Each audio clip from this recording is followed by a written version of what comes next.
छात्रा हूँ। मैं आप लोगों के बीच एक कविता प्रस्तुत करना चाहती हूँ। डायन एक अंधविश्वास। गांव के पूरा बांसों के झुरमुट के बीच बनी है एक कुटिया, उसमें रहती है एक बुढ़िया। वह विधवा है, वह निपुती है, जवानी में मर गए थे उसके पति, तब गोद का बालक मरा था। रह गई वह अकेली, कोई नहीं उसकी सहेली। वह थी एक मजदूर की औरत, करने लगी मजदूरी, या भी थी उसकी मजबूरी। थक गए तन मन, झुक गए नयन, कमर हो गई टेढ़ी, टूट गए दांत, पक गए बाल, चिपट गए गाल, वह बन गई कंकाल। डरने लगे बच्चे, वह मांगने लगी भीख, देख के हट जाते थे लोग। 75 बरस की हो गई थी वह, चलने फिरने में लाचार, नहीं कर पाती थी मजदूरी, मगर बाहर निकलने की थी मजबूरी।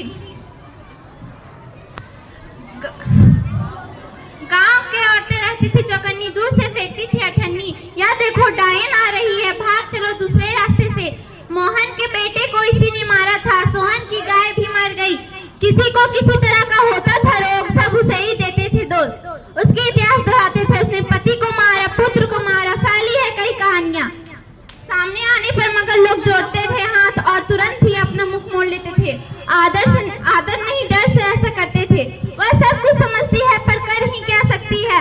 जिस गांव में उसने इतना समय गुजारा, नहीं किया दूसरा विवाह, नहीं गई नहीं और ससुराल में ही जम गई, पर उसे मिला ही क्या।